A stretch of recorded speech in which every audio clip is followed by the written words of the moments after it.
What's going on, everybody? It's Matt with That Jeep Adventure, and I am glad to be back. I think it's been about 7 weeks since I put out a video. Actually, I think this is the longest stretch that I've gone without uploading a video since I started the channel about 2 years ago. Just because I haven't been making videos, though, doesn't mean that I haven't been working. I have spent the last 6 weeks getting super familiar with the new CJ. I've gone through, I found a bunch of problems that I needed to fix, just a bunch of upkeep, maintenance stuff. I did a few upgrades along the way. All right, so to start it off, it got a bath. I pressure washed this thing and it actually cleaned up pretty good. Even the frame, you can see it kind of knocked a bunch of the rust off. The frame looks really good. I was really happy with how it cleaned up. You could see all the welds look really good. I didn't see a ton of rust on the frame or anything. All in all, I was really excited. The frame looks a whole lot better than really I expected.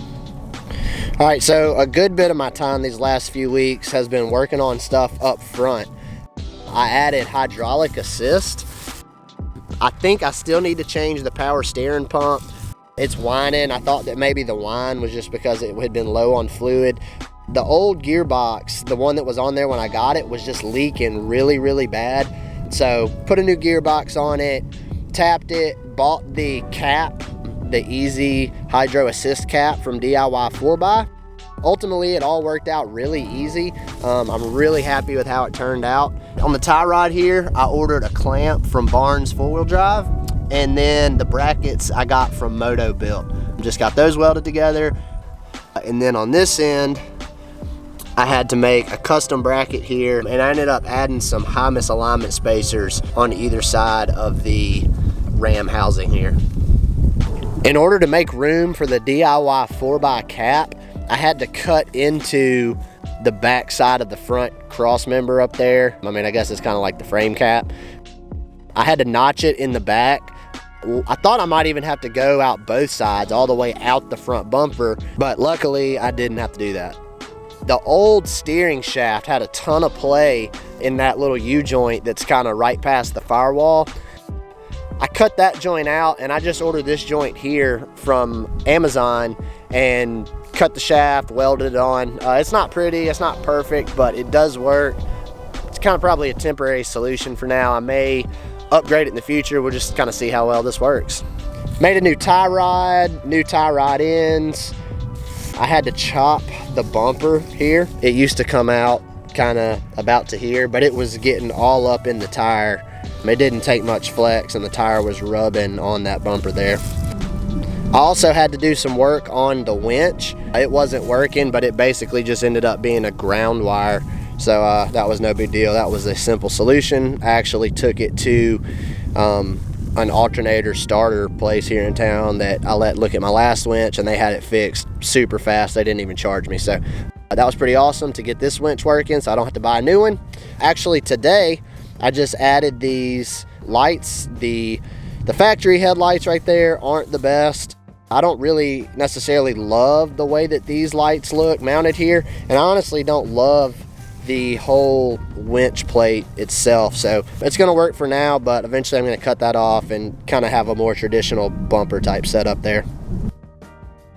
All right, so that pretty much wraps up the front. The rear here, we had a bent leaf spring from the get-go. Yesterday I actually tracked down some YJ springs, went and pulled them off the Jeep. So I'm going to get that spring, it's this side that's bent. I'm going to change both the rears out to the stock YJ springs, and then basically it'll be roadworthy after that. You know, with this bent spring, the axle isn't sitting just straight. It's kind of cocked to the side, so I don't want to go down the road with it just yet. But we're getting there. Change that out, and then there's like a wheel bearing here that looks like the seals are probably just gone on it. I'm gonna swap that out. I also found that the drive shaft, 2 of the U-joint caps were busted.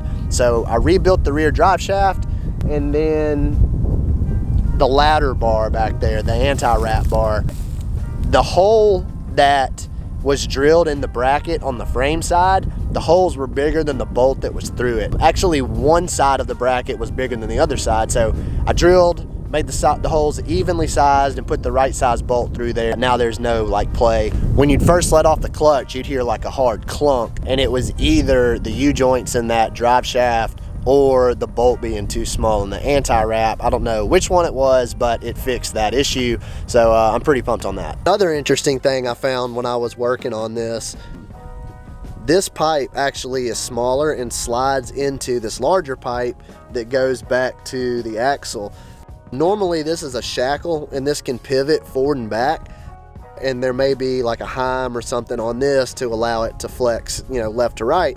So this idea is basically there's no bushing or anything in there, but it's not seized up, so it's just metal on metal. I don't necessarily love that idea, but it was working for Josh. I mean, he was wheeling it no problem, and there's no play in there. Like, this pipe fits really tight into this. I mean, I guess it's fine. I'm not gonna mess with it. I'm gonna take it wheeling and see how it goes. If it squeaks or makes noise and drives me crazy, then I might change it, but otherwise I may just leave it as is. So another simple little thing I did was just add some tail lights. There was already a hole on this side. I believe it was the gas filler, so I just left that hole, made a matching one over here, and added some brake lights. I don't have them hooked up to the turn signals or anything yet, but I'll do that you know, as time goes on, but this will get me started. Also, another thing I did here, a new LED dome light. I hate not being able to see in the Jeep at night, so I added a really big light. It's super bright. Actually, there was 2 of them in the pack. I plan to put both of them in here, but I only needed one, so I think the other one's gonna end up going in the van. Under the hood here, I have made a few changes as well. New spark plugs, new wires, added a coolant reservoir. I had to put a new battery in it. That's not too surprising considering it's an older vehicle and it had been sitting up for a while.